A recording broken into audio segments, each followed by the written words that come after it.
Mesdames, Messieurs, bonsoir. Très heureux de vous retrouver pour cette nouvelle édition de l'info. Tout de suite, le sommaire en images. Le centre de tri postal du Mans réfléchit à sa réorganisation. La CGT craint la disparition de 52 postes. Qu'ils soient étudiants, lycéens ou apprentis, l'entrée dans le monde du travail passe aussi par des mises en situation expérience. Et puis, La Rafle sort demain sur les écrans. Ce film sur la rafle du Veldiv s'inspire notamment de l'histoire d'un manceau, Joseph Weissmann. Mon invité, Yannick Bojard, animatrice de l'association l'ADAS Sivam, pour évoquer ce qu'il y a dans notre assiette. Le centre de tri postal du Mans va-t-il être amputé d'un quart de ses effectifs? C'est la question que pose la CGT alors qu'un projet vise à transformer ce centre de tri en plateforme industrielle courrier. Les explications de Benoît Doisy. 1 million de plis transitent quotidiennement au centre de tri, un centre qui couvre 3 départements. 225 postiers travaillent ici, un nombre insuffisant selon la CGT. Et toujours d'après le syndicat, la direction de la Poste souhaite supprimer 52 emplois d'ici à 2012 dans le cadre du plan qualité courrier. Le centre de tri deviendrait alors plateforme industrielle courrier. Des départs en retraite non remplacés au profit de machines de tri. Un mauvais argument selon la CGT. On a une modernisation de l'outil de production avec des machines, mais qui ne couvre pas le manque d'emploi, puisque s'il y a des machines, il faut au minimum qu'il y ait des personnes et des gens derrière pour les faire tourner. Et malgré tout, aujourd'hui, on n'arrive pas à faire tourner les machines. D'ores et déjà, ce sont des dizaines de milliers de lettres qui restent en souffrance dans le centre de tri, faute d'emploi. Il s'agirait de 50 000 lettres par jour qui ne seraient pas distribuées. La direction de la Poste n'a pas souhaité répondre à nos questions, mais il semblerait que les tarifs économiques soient les plus touchés par ces retards. La CGT met également le doigt sur un autre problème de personnel, mais cette fois dans les 24 bureaux sartois. Le manque de postiers entraîne la sécabilité. Quand un collègue, un facteur est absent, sa tournée n'est pas faite. Et donc toutes les rues qui doivent être faites sont éclatées sur les autres tournées. C'est ce qu'on appelle la sécabilité. Voilà. Le 23 mars prochain, les postiers devraient être nombreux à manifester lors de l'action interprofessionnelle.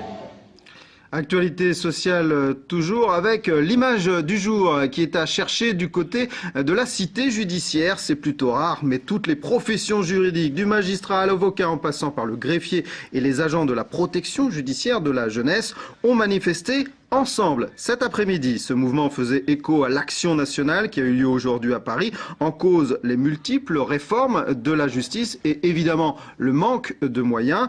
Au Mans, par exemple, la cité judiciaire ne pourrait plus rémunérer les assistants de justice. Les avocats, eux, constatent une baisse de l'aide juridictionnelle. On écoute Chantal Moulin-Bernard. Elle est vice-procureure adjointe du Mans, et également membre de l'USM, l'Union syndicale des magistrats. Il y a toujours des personnes en moins qui ne sont pas remplacées. Les équipes ne sont jamais au complet. Les urgences au quotidien sont toujours de plus en plus urgentes et nous n'avons pas les moyens de les traiter, même avec des journées de 10-12 heures. Fait divers, et on reparle de Philibert, l'escroc qui avait inspiré à l'origine le film de Xavier Giannoli. On s'en souvient, Philibert avait lancé un faux chantier autoroutier en 1997 du côté de Saint-Marceau. Il a été interpellé en Charente-Maritime alors qu'il se faisait passer pour un fonctionnaire du ministère de l'Agriculture venu aider les sinistrés de la tempête Xynthia. Bernard Chouc, le maire adjoint de la Chartre sur le Loir, est décédé des suites d'un accident de la circulation. Hier, l'homme est mort au volant de son véhicule, victime d'une crise cardiaque. Le milieu de terrain du MUC 72, Hérold Goulon, a été placé sous contrôle judiciaire. Selon le Maine Libre qui a révélé l'info ce matin, sa compagne a porté plainte contre lui pour coups et blessures. C'était samedi dernier. Hérold Goulon a été entendu par la police. Il devrait passer devant le juge dans quelques semaines. Il n'a évidemment pas joué dimanche contre Grenoble, mais il participe actuellement à l'entraînement. Entrer dans le monde de l'entreprise, c'est une étape importante pour nos jeunes générations et pour se préparer, il existe de manière assez classique les stages, mais aussi des mises en situation plus originales, comme l'a constaté Marine Wolf. Le marché de la Cité des Pins a accueilli des vendeurs un peu particuliers ce samedi. 6 stands de mini-entreprises créés en marge de leur cursus scolaire par des étudiants. En équipe, ils ont créé, conçu, financé et désormais vendent leurs produits. Un jury s'est mêlé au badaud pour déterminer la structure la plus viable sur le marché économique. Qualité de l'intérêt personnel des mini-entrepreneurs entreprises. Ouais, bien aussi. 4.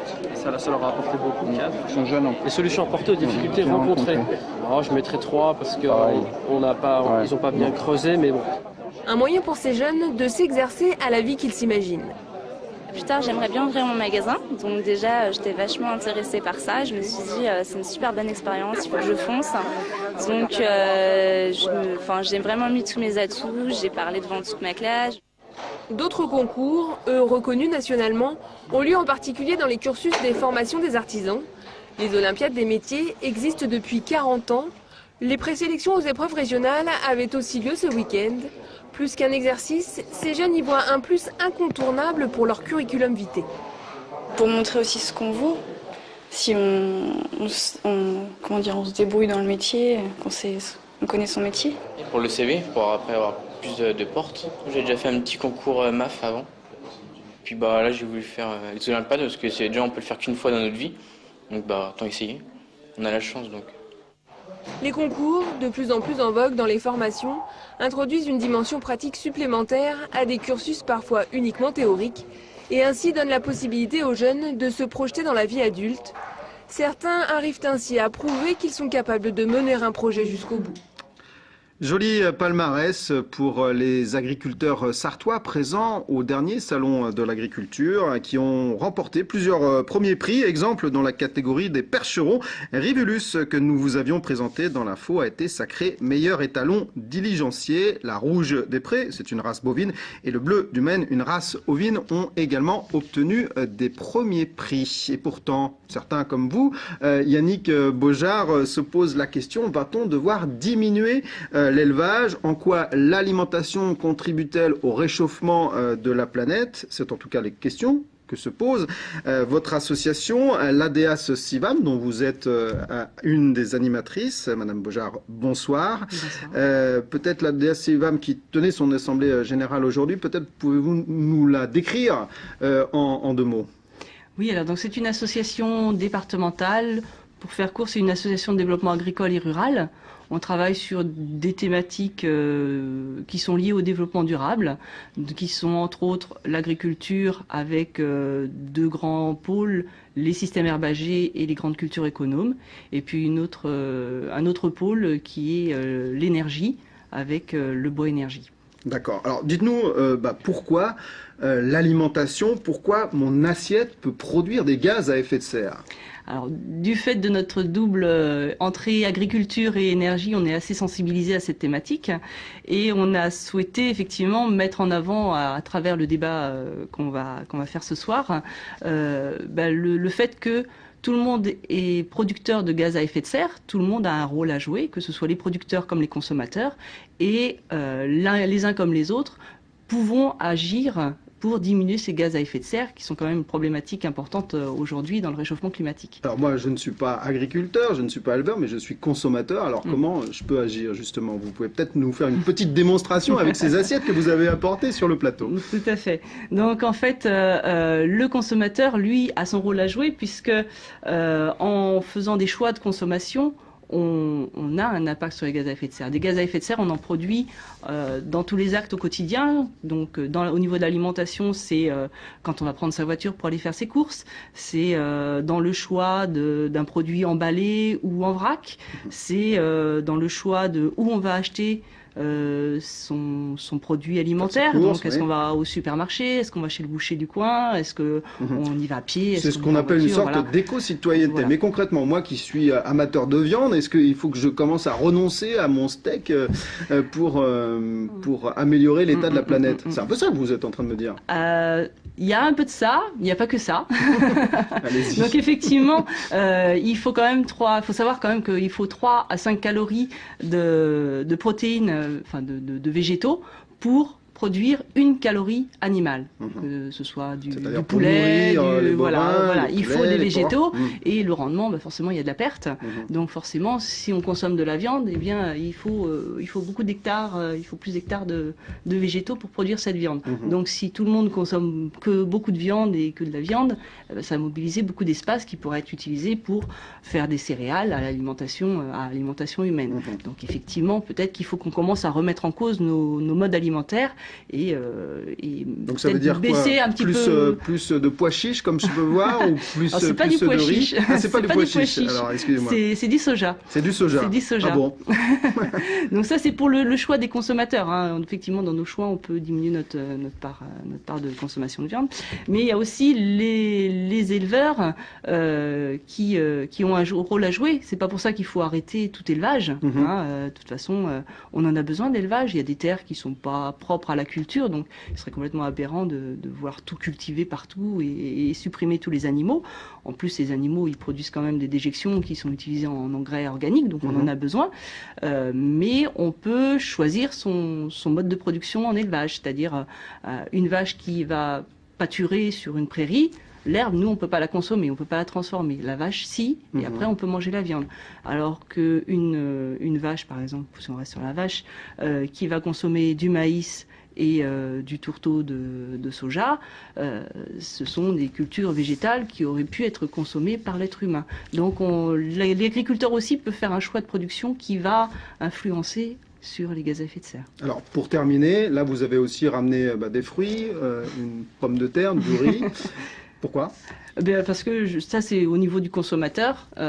Si on consomme des végétaux, on va forcément avoir un impact un peu moindre par rapport à la consommation de viande. Donc, un choix. Et puis, consommer plus localement va forcément aussi induire des émissions de gaz à effet de serre indirectes en moins. D'accord, très bien. Madame Beaujard, merci beaucoup. Vous évoquez une conférence ce soir, ça aura lieu à la librairie Tuard, c'est rue de l'Étoile à 20h, c'est ce mardi soir. Et puis notez aussi que le salon du bio aura lieu au centre des expositions du Mans du 12 au 14 mars. Cinéma maintenant avec la sortie du film, demain, du film événement de Rose Bosch, La Rafle, c'est le titre de ce film qui revient sur l'histoire de la rafle du Veldiv de 1942. Gad Elmaleh, Jean Reno, Mélanie Laurent sont à l'affiche, ainsi que le jeune Hugo Leverdès qui interprète le jeune Joe, un fils de tailleur juif de Paris qui sera le seul rescapé de sa famille. Joe, c'est Joseph Weissman. Il habite aujourd'hui au Mans. Il est âgé de 78 ans. À l'époque, il n'avait que 11 ans. Il était d'ailleurs récemment l'invité d'On fait le plein sur notre antenne. Le premier qui mentionne cette foutue étoile, j'y mets mon pied au cul. C'est clair ? Oui, monsieur ! La rafle, c'est l'histoire de la famille Weissman et à travers elle, celle de ces 13 000 juifs, dont un tiers d'enfants arrêtés par la police française le 16 juillet 1942. Joseph Weissman n'a pas oublié cette journée tragique.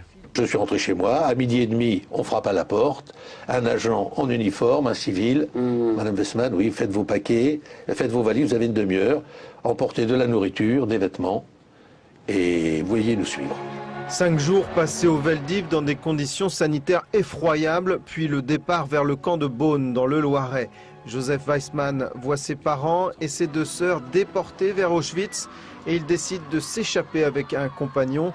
Il est alors recherché par la police, recueilli dans un orphelinat. Il est ensuite exfiltré vers la Sarthe. Naturellement, il y avait des recherches dans tous ces orphelinats qui étaient en fait des souricières. Ouais. Et un beau jour, le directeur, il a dit, il faut que le petit Joe, il s'en aille de l'orphelinat parce que ça va mal finir, son histoire. Et donc une dame, une certaine dame qui était connue d'ailleurs des services de l'OSE, Madame Clément, elle a pris 2 petites filles, un petit garçon, moi, et on a pris le train à Montparnasse et on nous a emmenés dans une famille qui nous cachait dans la Sarthe. Il y a eu, vous le savez, dans la Sarthe de nombreuses familles et qui ont caché des enfants et qui ont d'ailleurs été honorés de la médaille des Justes parmi les nations par l'État d'Israël. Ce destin hors du commun est au cœur de la rafle qui sort ce mercredi sur les écrans. Voilà, cette édition est maintenant terminée. Merci de l'avoir suivi. On se retrouve demain, même lieu, même heure. Tout de suite, la météo de Romuald de Besson. Passez d'excellents moments sur notre antenne. Au revoir. Merci.